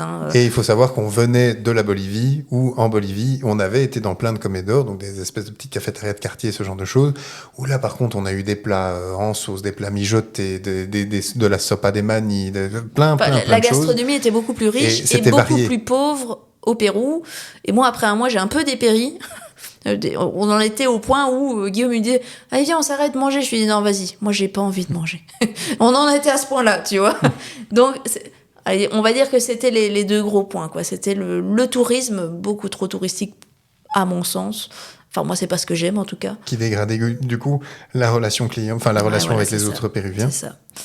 Mais du coup, voilà, c'est surtout à ce niveau-là. Et toi, je ne sais pas, quel est ton pire Bah, tu passes pas sur ton meilleur et après, comme ça, on fait des ascenseurs émotionnels. Tu en fais pire, meilleur, pire, meilleur. Ouais, On mais a le storyteller. Hein, ouais, là, mais honnêtement, meilleur moment, impossible à dire. J'ai eu tellement de moments incroyables. En plus, si tu me dis meilleur moment, mais dans quel sens? Dans le sens nature? Dans le sens rencontrer des gens? Dans le sens... Moi, extérieurement, juste d'avoir vu les vidéos, j'aurais dit comme ça que le pire, c'était Chili-Pérou, et que les meilleurs moments, c'était l'Argentine. Alors, moi, de ce que j'ai cru observer des vidéos. Si tu me demandes ce que j'ai préféré en Amérique du Sud, l'Argentine et la Bolivie elles se valent, tu vois, elles se talonnent, et j'arrive pas à dire laquelle est mieux. En Argentine, c'est incroyable. Tu as tous les écosystèmes quasiment. Tu as du désert, tu as de la jungle, tu as des glaciers, tu as de la pampa, tu as vraiment tout. Ça, c'est déjà une chose. Et les Argentins sont vraiment incroyables. On n'a jamais vu, et ça, on l'a eu enfin, pas que dans ce pays-là, mais aussi fort que ça, les Argentins, ils sont... tu ne peux pas... En fait, tu parles à quelqu'un, 5 minutes après, il t'invite chez lui pour manger. Ou pour boire un café, ou juste pour voir sa maison aussi, parce qu'ils sont très... viens, vas-y, rentre chez moi, viens voir ma maison, oh, regarde mon jardin, là, et tout. Alors, ils sont à fond là-dedans, mais même, en fait, ils sont... Tu sais, on a eu des galères du genre, notre panneau solaire a failli s'envoler. On a été dans une ferreteria, donc c'est un petit magasin de bricolage, on va dire ça comme ça. Et là, le gars, en fait... Il a pas ce qu'il faut pour toi, mais il se décarcasse, il appelle son ami puis... Diego qui habite à 3 rues de là. Et si c'est pas possible, t'iras chez lui après le travail parce que lui, il pourra te prêter des outils. Enfin, mais non, attends, je connais le prof de... Ah ben justement, il est là, tiens. Donc le prof qui rentre, prof de soudure de l'école technique du village. Ah mais attends, tu veux pas les aider? Donc le prof technique, il dit, bah si, venez dans mon atelier. Enfin, franchement, ils sont tous comme ça. Tu t'arrêtes sur le bord de la route, toutes les voitures vont s'arrêter pour te demander si tu vas bien, si ça va, si t'as pas besoin d'aide. C'est juste, parfois c'est même trop. Enfin, je veux dire, en tout cas, quand tu viens d'ici et que t'as pas du tout l'habitude de ça, peut qu'on être se trop. le dise. Quoi, c'est pas comme ça ici? Non, ça peut être de trop. Mais du coup, ouais, voilà. Et alors, au niveau nourriture, c'était sympa aussi, l'Argentine. Et alors, la Bolivie, là, il y a vraiment quelque chose, waouh, d'authentique, quoi. La Bolivie, il faut savoir, c'est pas du tout un pays touristique. Ça commence seulement, mais franchement, il n'est pas touristique du tout. Et dis-toi que c'est un peu la même culture qu'au Pérou, donc passé colonial, Inca, etc., etc. Mais c'est resté très authentique. Tu vois, t'as je veux dire, les femmes, ça s'appelle les cholitas là-bas, c'est les femmes en habits traditionnels. Elles sont toutes en habits traditionnels, quasiment, tu vois. C'est vraiment resté très authentique. Et alors, ils sont un peu fermés, mais en même temps, ils sont quand même très souriants. Et bah, si t'as besoin d'aide, ils vont t'aider. Tu vois, ils sont vraiment... Il y a vraiment quelque chose de... Ouais, authentique, c'est vraiment le mot, quoi. Chaleureux et authentique, c'est vraiment ça. Et la nourriture était très, très bonne là-bas aussi. Et ouais, vraiment, c'est les deux pays, là, qui sont bien hauts, quoi. Et puis, il y a eu la Colombie, mais ça, vous l'avez moins vu. Ouais. Mais bon, la Colombie est un poil en dessous aussi, mais ouais. Et juste pour revenir avec l'Argentine, parce qu'on a une majorité d'audience française, faut quand même rappeler qu'ils sont champions du monde, et bisous à tous les Français. Bisous aux Français. Voilà. Bisous à vous. Ça, c'était juste un tout petit peu de sel gratuit. On était avec un ami français, justement, quand il y a eu la coupe. Et alors, du coup, on était en Colombie à ce moment-là. Donc, lui, il nous dit « Ouais, cet après-midi, je vais voir le foot. » Il est ressorti de là, mais complètement dépité. Du coup, on l'a fait aller pendant 3 jours, je pense, en mode « Ouais, allez. » L'euro, ça, finalement, qu'est-ce que c'est que l'euro, hein? Allez. Bisous. Et de ton côté, Guillaume, meilleur souvenir et pire souvenir? Alors, pire souvenir, il est passé dans les vidéos, donc je vais passer dessus, mais je vais pas m'étaler dessus non plus, mais j'ai fait des crises d'angoisse très fortes pendant ce voyage, et comme on a dit qu'on voulait montrer à la fois les bons moments et aussi les moins bons moments, on a montré ce passage que j'ai fait à l'hôpital. Je vais pas m'étaler dessus pendant des heures, mais vraiment, juste pour dire, le voyage a tendance à à te bouleverser dans les endroits où t'es pas prêt à être bouleversé, enfin pas forcément prêt à être bouleversé. Et moi, ça m'a secoué de découvrir ce que pouvait faire le manque de mes proches. Je veux dire, j'étais jamais parti aussi loin, aussi longtemps, tout seul. Enfin, je veux dire, on était à 2, mais elle fait un peu partie des meubles au bout d'un moment. Donc voilà, ça fait que je ne m'attendais pas à quel point je pouvais me retrouver seul et du coup mal vivre cette solitude qui fait travailler du coup plein de choses sur tes peurs existentielles et tout ça. En fait, ça te fait chercher profondément au fond de toi. C'est ça. Mais quand il est pas prêt, enfin, moi je lui avais dit, il m'avait dit oui, non, mais si. C'est ça, je te dis oui, bien sûr, ça va, oui. Puis en fait, oui, ça m'a secoué, ça m'a pris aux tripes et j'ai fait des crises d'angoisse et ça a été vraiment le souvenir le plus dur. Mais après, honnêtement, vraiment de mauvais souvenirs, hormis cette expérience-là à laquelle je ne m'attendais pas du voyage, hormis ça, vraiment des mauvais souvenirs, il n'y en a pas vraiment eu, quoi. Même si, oui, certes, le Chili nous a un peu moins plu, oui, le Pérou nous a un peu moins plu, oui, certes, c'est vrai. Mais de là à dire que j'ai eu des mauvais souvenirs, bah, pas tant que ça, quoi. Je veux dire, vraiment pas tant que ça. Et même ce que je dis là avec ces angoisses qui pouvaient me prendre, finalement, je pense aussi que c'est un mal pour un bien. C'est-à-dire que ça m'a appris aussi des choses sur moi-même. Et c'est pas toujours évident d'apprendre des choses sur soi-même. Donc voilà, ça a révélé des peurs, ça a révélé des craintes. Mais au final, je sens bien que c'est aussi parce que ça avait peut-être besoin de bouger à cet endroit-là. Et ça l'a permis, quoi. Donc ça, c'est plutôt positif aussi. Donc vraiment, de mauvais, pas tant que ça. Par contre, de meilleur, ça, il y en a beaucoup. Je dirais que... Les baleines. Ouais, les baleines, ça, c'est quelque chose. Parce que j'ai une peur de l'eau. Enfin, j'ai une peur de la vie marine, pour être plus précis. Alors, il faut savoir que Guillaume ne mettait pas les pieds dans une rivière, même de 10 cm. Avant le voyage. Voilà. Et j'ai fini par aller me baigner dans la mer des Caraïbes, quand même. Donc, je veux dire, il y a eu une évolution. Et c'est vrai que quand tu as peur de la vie marine et que tu t'apprêtes à monter sur un bateau, alors certes, t'es pas dans l'eau, mais t'es sur l'eau, juste à côté de l'animal le plus gros qu'il peut y avoir, c'est pas forcément ce qu'il y a de plus simple. Donc, j'ai eu beaucoup d'appréhension sur ce moment-là. Mais vraiment, ça a été quelque chose d'extrêmement fort et d'extrêmement beau, quoi.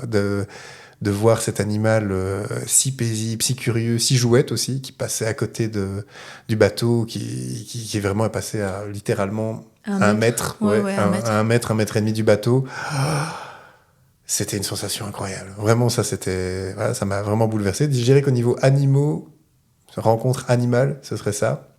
Ça se joue avec les pingouins de Magellan qui, par milliers, passaient devant nous et où il y avait des panneaux priorité aux pingouins. Enfin, ce genre de moment. Non, mais, voilà. Qu'on se le dise, il y a un moment, tu vois, en gros, tu dois rester sur la passerelle et ils te disent que tu ne peux pas t'approcher à plus de 1m40, je pense, 1m30 des pingouins. Sauf qu'il y a un moment, il y avait un pingouin au milieu de la passerelle qui ne voulait pas bouger. On est resté une demi-heure à l'observer. Et toi, allez, zou. Et le pingouin ne veut pas bouger. Toi, t'es là, t'es bon. Et en fait, non, au bout d'un moment, on a quand même dû passer à côté. Mais du coup, on l'a quasiment frôlé parce qu'il ne voulait pas bouger. Mais bon, il fallait bien qu'on continue, tu vois. Oui, c'est ça. Mais du coup, oui, au niveau rencontre animale, je dirais ça. Au niveau rencontre humaine, parce que c'est aussi ça, le voyage, mon meilleur souvenir, ça se joue, évidemment. Mais la première rencontre qu'on a faite, où vraiment on a pu avoir un long échange et où ça m'a vraiment bouleversé intérieurement, c'est Marie qui était à Ushuaia. Je veux dire, on avait fait des rencontres avant ça qui étaient aussi hyper impressionnantes. Mais Marie, qui était une femme qui a voyagé, je replace un petit peu dans le contexte, mais c'est une femme qui a voyagé pendant presque 2 ans juste en tente. Elle a fait 6 mois de tente pure et puis après elle a encore bourlingué un petit peu. Et quand elle voyageait comme ça, là, j'ai vraiment vu une femme qui s'est dépassée, qui a dépassé toutes ses peurs, qui a dépassé toutes ses craintes, qui s'est cherchée, qui a trouvé des choses en elle. Enfin, c'était vraiment une personne très, très inspirante. Et j'invite à aller sur la chaîne YouTube et de voir la vidéo interview. Et je vais rajouter même à ça que moi, c'est ma vidéo préférée de votre chaîne que vous avez fait. Voilà. Franchement, c'était une super rencontre. Et je crois que si c'est ta vidéo préférée, c'est peut-être pas pour rien, parce que moi, ça a été une de mes rencontres qui m'a le plus marqué et que je voulais mettre en avant. De nouveau, je voulais raconter ce qu'on vivait, ce qu'on traversait. Ça a été une rencontre qui m'a beaucoup touché et je voulais retranscrire cette intensité-là j'espère que c'est arrivé du coup. Donc, c'est voilà. arrivé. Ben voilà, je suis content. Et alors, bêtement, au niveau nature, parce que ça, quand même, en termes de meilleurs souvenirs, le dernier point sur lequel je classerais, c'est niveau nature. Ça se joue entre plein d'endroits, mais il y a quand même, je vais rester sur les premières fois sont toujours quelque chose d'assez impressionnant. C'est les chutes d'Iguassou, où on est allé donc au nord de l'Argentine. Cette puissance de la nature, il y a des joyaux en fait sur cette planète, et c'est très très inspirant de se retrouver en face d'eux, de pas juste les voir via des vidéos ou voilà, quand tu les vois et que tu ressens, parce que là vraiment c'est 6000 mètres cubes je pense d'eau qui tombe par seconde dans ces chutes d'Iguassou, donc c'est une puissance inimaginable. Et là, d'avoir ressenti ça, j'ai eu les poils qui se sont redressés sur tout mon corps. Enfin, c'était très impressionnant. Hyper hypnotisant. Oui. Honnêtement, ça pourrait être très dangereux parce que je lui dis, quand on était devant, pardon, t'as limite envie en fait de t'engouffrer dedans avec. Je te jure, hein, c'est. Surtout quand tu étais au-dessus de la Garganta del Diablo. T'es vraiment tout au-dessus et là, t'as vraiment. Tu vois le truc tomber, mais tu vois même pas de fond parce qu'en fait, il y a tellement d'eau que ça te fait un. Toutes les cascades en fait convergent à un endroit à un moment donné. Ça fait vraiment un puits, mais où toute cette eau s'engouffre. On ne voit même pas le fond tellement en fait il y a du remue et de la brume, et de la vraiment, brume d'eau. Si tu le regardes trop, je te jure, t'as vraiment cette sensation de te dire. Oh, en fait, aspiré. Ouais, j'irais bien. J'irais bien dedans, quoi. Et Guillaume, il m'a dit non, on s'en va. Et donc oui, ça c'était la première fois que je me retrouvais face à une merveille de la nature, une vraie merveille, un joyau comme t'en trouves pas partout. Et ça, là, c'est des souvenirs. Je garderai ça jusqu'à la fin de ma vie, cette sensation-là. Ce serait quoi si vous deviez retenir une leçon que vous a appris le voyage? C'est ce que j'ai dit dans la toute dernière vidéo. C'est vos besoins sont plus importants que vos peurs. Pour moi, le voyage, à la base, on a beaucoup parlé de pourquoi elle voulait partir en voyage. Moi, à la base, je partais en voyage parce qu'elle voulait partir en voyage. Je ne ressentais pas de besoin primordial de quitter la Belgique, de quitter tout ça. Il avait envie de partir, mais il n'avait pas besoin de partir. Voilà, ça me faisait envie parce que, on va te dire, tu vas visiter tout un continent. Bon, ouais, allez, pourquoi pas. Mais je ressentais pas forcément le besoin. Avec les expériences qui ont été vécues, le fait que je me suis senti grandir, le fait que j'ai senti à un moment donné, tiens, là maintenant j'ai mon libre arbitre de, tiens, j'ai envie d'aller par là, je vais par là, j'ai envie d'aller par là, je vais par là, j'ai besoin d'aller par là, je vais aller par là. Et en fait, je me suis rendu compte que entre le voyage, la vidéo, le développement personnel, tout ça, quand j'ai ressenti ça, je me suis dit, en fait, ouais, il y a des tas de trucs, il y a des tas de raisons pour lesquelles j'aurais pas dû partir, entre guillemets, j'aurais pu ne pas partir. Des tas de raisons que j'aurais pu dire oui mais c'est surtout le et donc que j'ai envie de garder. C'est le et donc en fait on est parti et on l'a fait et c'était bien et j'ai grandi et j'ai évolué et je sentais que j'en avais besoin en fait. Maintenant a posteriori je me dis oui en fait j'en avais besoin. J'avais besoin de ce petit bouleversement pour dire d'arriver à l'étape suivante de ma vie quoi. Voilà. Et alors moi si c'était pour moi, ce serait, je l'ai souvent dit à Guillaume. Il n'y a que ceux qui font rien à qui il n'arrive rien. Alors tu sais, on a souvent cette phrase-là dans le sens où t'as fait de la merde, mais bon, c'est pas grave, t'as essayé. Mais alors pour moi, il y a aussi le sens de... tu sais, il y en a tout plein qui nous ont dit vous avez tellement de chance de faire ce que vous faites, ça fait rêver. Ben vas-y, mec, en fait, tu vois. Dans le sens où je pense que c'est toi qui a les clés en main. Alors, qu'on se le dise, si on n'a pas les clés en main pour devenir, j'en sais rien, moi, Mark Zuckerberg, tu vois. Mais je veux dire, je pense quand même que c'est toi qui as les clés en main pour faire ce que tu as envie. Donc, il ne tient qu'à toi, en fait, de te mettre un coup de pied au cul et d'y aller, quoi. Vas-y, fonce, parce que c'est pas quelqu'un qui va le faire pour toi. Il y a personne qui va venir et te dire... Allez viens, je t'emmène en Amérique du Sud, tu plaques tout, t'inquiète pas, je te donne un salaire. Bah non, en fait, on a fait des sacrifices. On a dû en faire, et plus qu'un. On a fait plus qu'un sacrifice, mais ça a été en fait le choix de se dire, ok, est-ce que j'ai vraiment envie de vivre ça ? Oui, eh ben, je me donne les moyens. Et donc en fait, il y a que ceux qui ne font rien et qui n'arrivent rien, parce que si tu ne fais rien, eh ben, il ne t'arrivera rien, entre guillemets. Hein. C'est très... c'est un gros raccourci ce que je dis là, mais voilà, si tu veux que ta vie change, bah c'est pas les autres qui vont la faire changer, c'est toi qui dois la changer, quoi. Ça, je trouve que, enfin, tu vois, ici, on en parle dans le contexte un peu voyage, etc. Mais c'est vrai que même par rapport à l'entrepreneuriat, enfin, tu sais, t'es photographe de mariage aussi, etc. Il y a un moment donné où on s'est dit, on a envie de vivre d'une passion ou quoi, et ben on le fait et on se donne les moyens d'y arriver. Ça. Et même si c'est dur. Voilà, et beaucoup de gens, parce que oui, c'est dur. Et le nombre de fois où t'as envie d'arrêter, je parie qu'en voyage, le nombre de fois où t'as envie de rentrer chez toi et dire, allez, en fait, là, on est parti depuis 3 mois, c'est bon, on rentre. Moi non, mais on lui, revient, oui. Mais... Enfin, voilà. Mais il y a toujours au moins, tu dois au moins avoir un moment où tu dois se dire, qu'est-ce que j'ai fait là, pourquoi je fais. Moi, personnellement, je l'ai pas eu. Tu l'as pas eu ici de tout le Non, voyage. pas du tout. Non, mais c'est là où on voyait qu'elle en avait réellement besoin jusqu'au bout. C'est que à aucun moment elle a eu ça. Moi, j'ai commencé à avoir ça quand j'ai commencé à sentir des effets du manque de mes amis, de mes proches et de mon métier aussi. Je veux dire, je suis comédien, je fais un métier que j'aime, je fais un métier où pour moi c'est important pour moi d'aller toucher les autres et d'aller vraiment véhiculer des émotions, donner des émotions aux gens. Donc ça, pour moi c'est très important. Et c'est clair que avec le voyage, j'ai dû mettre ça aussi entre parenthèses. Et je me suis rendu compte aussi à quel point c'était important pour moi, ça. Donc ça, moi, j'ai eu des besoins de me dire, allez, faudrait peut-être quand même rentrer tout doucement, etc. Ça, je l'ai eu, mais pas parce que le voyage ne m'allait pas, parce qu'en fait, le voyage avait révélé aussi des choses qui me manquaient de manière primordiale en Belgique. Ça a mis les priorités, entre guillemets. C'est ça. Mais du coup, oui, dans l'entrepreneuriat... Bah, si tu te bouges pas... Et je pense que c'est pour ça qu'il y a beaucoup de gens aussi qui ne se lancent pas, parce qu'il y a trop de peur, il y a trop d'inconnus, tu dois sortir de ta zone de confort, tu dois faire des choix. Mais d'un côté, entre guillemets, je les comprends, hein, tu sors de ton salaire à, j'en sais rien, moi, 2 000 € par mois, et en fait, tu lâches tout, t'as plus rien, ou éventuellement, t'as de la chance, t'as peut-être le chômage, bah...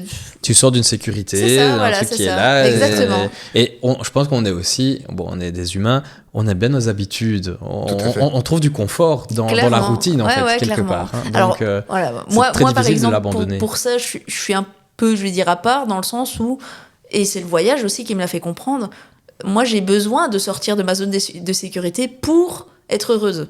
En fait, moi, dès qu'il y a de la routine, ça m'emmerde, et c'est pas pour moi, en fait. Mais, je vais dire, c'était un mal-être que j'avais avant, mais que je n'avais pas mis le doigt dessus, entre guillemets. Alors que maintenant, ben voilà, l'entrepreneuriat, ben c'est des objectifs tout le temps, etc. Et du coup, ben c'est pas routinier, j'ai toujours des nouveaux objectifs, etc. Peut-être, parce que maintenant je commence à me connaître, peut-être que dans 5 ans, 10 ans, ça sera devenu trop routinier et ça m'embêtera. Et ben en fait, maintenant je ne culpabilise pas de me dire, bah c'est pas grave, en fait je changerai, je ferai autre chose, voilà. Lui, il a plus ça, besoin de sa zone de confort. J'ai plus besoin de zone de confort et de zone de sécurité pour moi, parce que je me suis lancé de base dans un métier qui n'est pas stable. Je veux dire, je n'ai pas fait artiste pour gagner 5 000 € par mois. Sinon, je me suis vraiment trompé d'objectif. Non, ingénieur, tu voulais dire non, c'est pas ça? Oui, c'est ça. Non, je me suis lancé justement pour faire ce que j'aimais, peu importe les difficultés.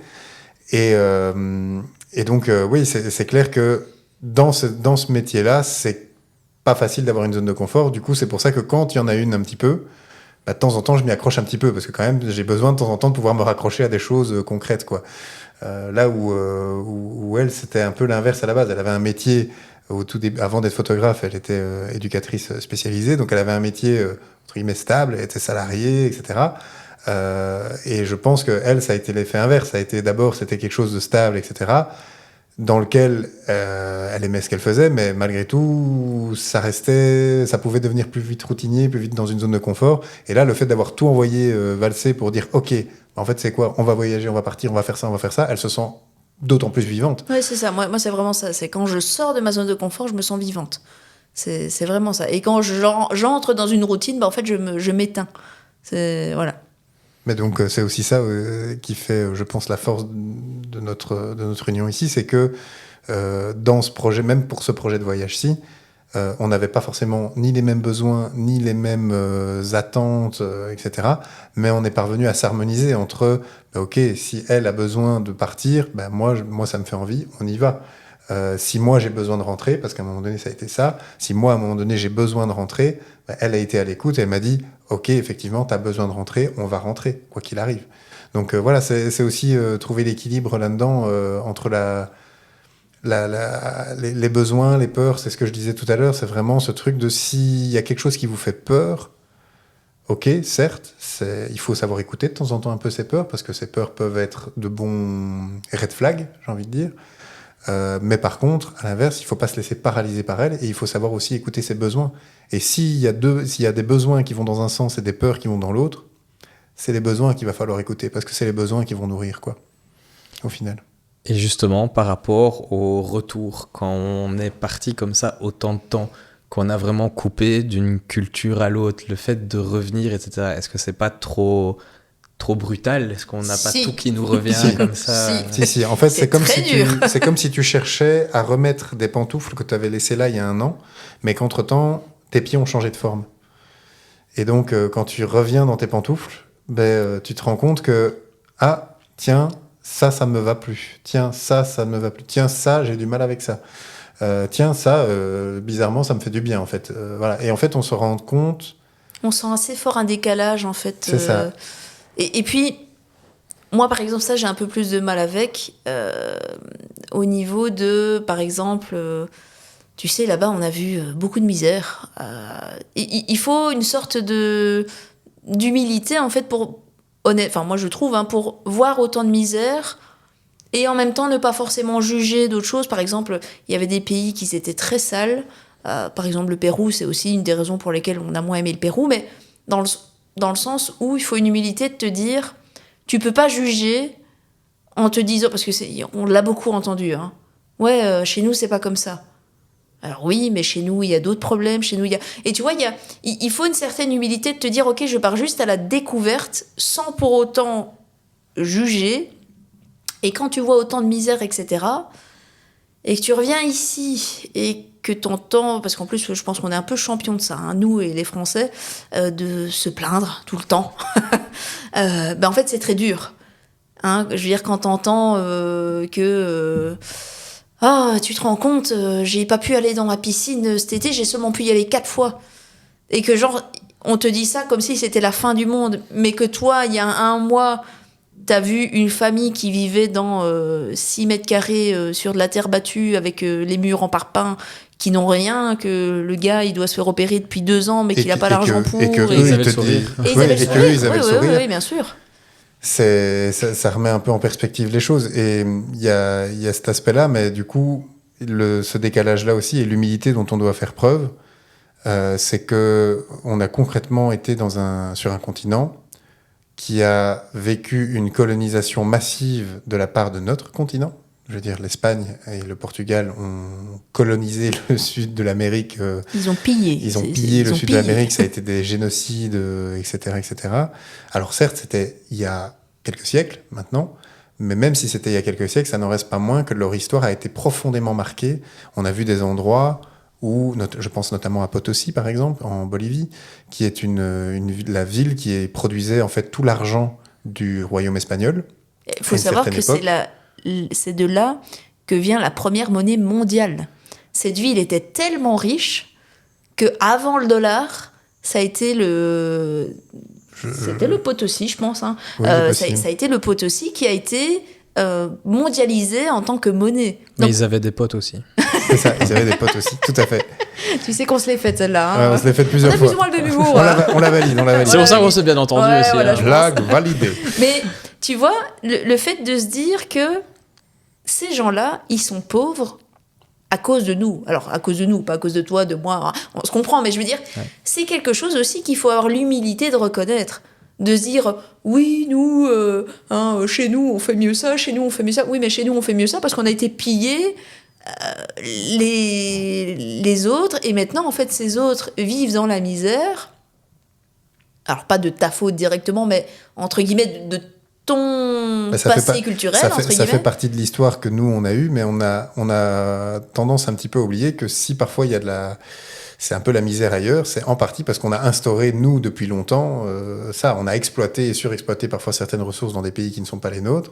On les a appauvris parce qu'en fait, nous, on a pris les richesses et on en a fait quelque chose. Et puis après, derrière, le pays, il est laissé derrière parce qu'une fois qu'il n'y a plus rien à extraire, hop, on a retiré nos billes, entre guillemets. Donc il y a ce côté-là, et donc quand après, et je reviens par exemple sur les déchets, quand par exemple on aurait pu juger le Pérou sur... Alors, qu'on se le dise, on a eu le débat, hein, parce que Guillaume au début me disait quand même tu te rends compte, c'est scandaleux. Oui, parce que fatalement la toute première image que tu vois c'est des montagnes de déchets, donc là tu vas faire c'est quand même scandaleux, c'est quand même scandaleux. Puis en fait au bout d'un moment tu te rends compte que oui certes, mais quand tu regardes chez nous, c'est juste caché, en fait. En fait, je lui ai dit, parce que on a vraiment eu un peu ce débat, et tu sais qu'il était un peu révolté, scandalisé, et je lui ai dit, oui, mais tu sais que chez nous, en Europe, plus de 40% de nos déchets sont exportés ailleurs. Donc, en fait, nous, on les a pas, ces déchets. Pourquoi ? Parce qu'ils sont envoyés dans ce genre de pays, tu vois. Et donc, il y a aussi ce truc-là à se dire, tu sais, par exemple, au début, moi, j'avais mal au cœur pour les chiens dans les rues. En Amérique du Sud, il y a des chiens partout. Et au début, j'avais tellement mal au cœur, je me disais, moi, je suis une amoureuse des animaux inconditionnels, et j'avais tellement mal au cœur, j'avais tous envie de les adopter et tout ça. Et je me dis, mais les pauvres, ils sont dans la rue et tout. Et en fait, très vite, je me suis rendu compte que, en fait, c'est bien, ils sont dans la rue. Ils sont dans la rue, ils sont libres. Ils sont dans la rue, les gens les nourrissent. C'est culturel, en fait. On a vu énormément de chiens de rue, mais qui étaient très gros aussi. Oui, ils sont pas maigres. Hein. Tu sais, oui, il y en a peut-être un ou deux maigres, mais je veux dire, globalement parlant, ils sont bien nourris, ils sont bien. Et en fait, tu te dis, chez nous, on n'a pas de chiens dans les rues. Oui, mais ils sont où, nous, les chiens dans les rues ? Ils sont dans les refuges, entassés dans des cages, où ils se font euthanasier. Enfin, tu vois ? Donc, il n'y a pas de... c'est mieux chez nous, c'est moins bien là-bas, ou c'est mieux là-bas, c'est moins bien chez nous. Ça, c'est, entre guillemets, tout est une question de point de vue, mais tu dois avoir l'humilité de te dire... c'est différent, et entre guillemets, j'accepte comment c'est, alors que t'aimes ou que t'aimes pas, ça c'est encore différent, mais je pense que tu dois vraiment essayer de ne pas avoir un jugement là-dessus, enfin, sur toutes en ces tout cas, choses-là, éviter ces fameux a priori de la première chose que tu vois, la première chose que tu ressens, du coup c'est la vérité. C'est ça. Tu dois accepter d'ouvrir ton point de vue et de dire, ok, c'est différent ici, est-ce que c'est moins bien, est-ce que c'est mieux, j'en sais rien, par contre c'est différent. Et du coup, qu'est-ce qu'on peut en tirer comme conclusion, comme leçon et ce genre de choses. Mais fatalement, quand tu reviens, le décalage à ce niveau-là, parce qu'on n'est pas du tout dans une société qui prône la remise en question, qui prône l'accepter la différence, hein, aussi, voilà. Et du coup, ça, c'est assez compliqué, ouais. Ouais, parce que du coup, quand tu reviens, il y a des choses qui te paraissaient normales avant, qui ne te paraissent plus normales. Il y a des choses qui te paraissaient scandaleuses avant, qui te paraissent pas forcément, enfin, plus scandaleuses. Et à l'inverse, il y a des choses qui te paraissaient normales, qui deviennent scandaleuses. Et c'est vraiment... moi, par exemple, je ne supportais déjà pas ça avant, mais je veux dire, là, vraiment, ça devient vraiment pour moi excessif. C'est les gens qui ont des propos racistes, par exemple. Mais des propos racistes basés que sur des préjugés, que sur des... Oui, les un tel, ils sont comme ça, les un tel, ils sont comme ça. Et alors, j'ai envie de leur dire, mais en fait, est-ce que tu as été les voir ? Tu en connais ? Tu en fréquentes ? Tu sais de quoi tu parles ? Ou bien tu me parles juste de préjugés et d'a priori ? Et ça, je me suis rendu compte avec le retour ici que la plupart des gens parlent de choses qu'ils n'ont jamais vues ou jamais expérimentées. Et ça, moi, par exemple, c'est devenu quelque chose qui est très difficile. Parce que maintenant, quand on me parle, je vais prendre un exemple que je connais, pour le coup, c'est la Colombie. J'ai même pas la prétention de dire que je connais la Colombie, j'ai l'impression de dire que je suis passé par la Colombie pendant un certain laps de temps, et c'est pas ça qui m'est apparu. Donc je mets vraiment tous les red flags possibles, hein, d'accord ? Mais c'est vraiment ce truc-là que moi-même, avant, j'avais l'a priori de me dire Colombie égale cocaïne, Pablo Escobar, les dangers, etc. Ouais. D'ailleurs, Guillaume avait peur pour la fin du voyage. La Colombie, c'est la drogue et Shakira. C'est ça. Vraiment, c'est ça. Et en fait, maintenant que j'y suis passé, j'ai des tas d'autres images de la Colombie. Ma vision s'est ouverte. Mais alors, quand je reviens et que quelqu'un me parle de la Colombie en disant « Ah oui, mais c'est dangereux là-bas. Ah oui, mais là-bas, il y a la drogue. Ah oui, mais j'ai envie de leur dire « Oui, mais est-ce que tu connais tous les autres aspects qui ne sont pas les aspects négatifs que les médias mainstream ont envie que tu retiennes ?» Et c'est là où, moi, par exemple, là, j'ai besoin de pouvoir élargir le débat et dire, OK, mais est-ce que tu sais ça ou est-ce que tu sais ça ? Et si la personne me dit, non, je dis, voilà, donc c'est clairement qu'il y a, là, t'es sur des a priori.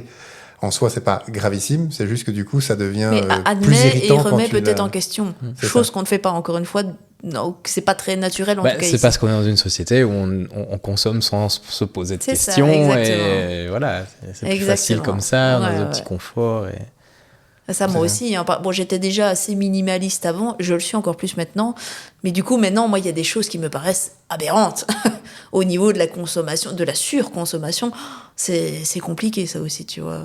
Mais bon, ouais, c'est pas facile c'est pas facile de revenir comme ça dans... Bah, déjà, moi, dans une société qui ne me convenait pas vraiment, elle me convient encore moins maintenant, disons-le. Mais outre ça, ouais, le décalage avec les gens, c'est pas facile. Après, quand on revient aussi comme ça, là, on parle beaucoup de la société, du système, des gens, etc.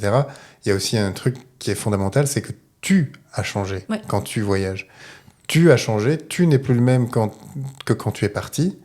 Et donc, c'est aussi ça qui crée ce décalage et qui crée cette difficulté. C'est parce que c'est pas seulement que le système est différent à un endroit A et entre un endroit A et un endroit B.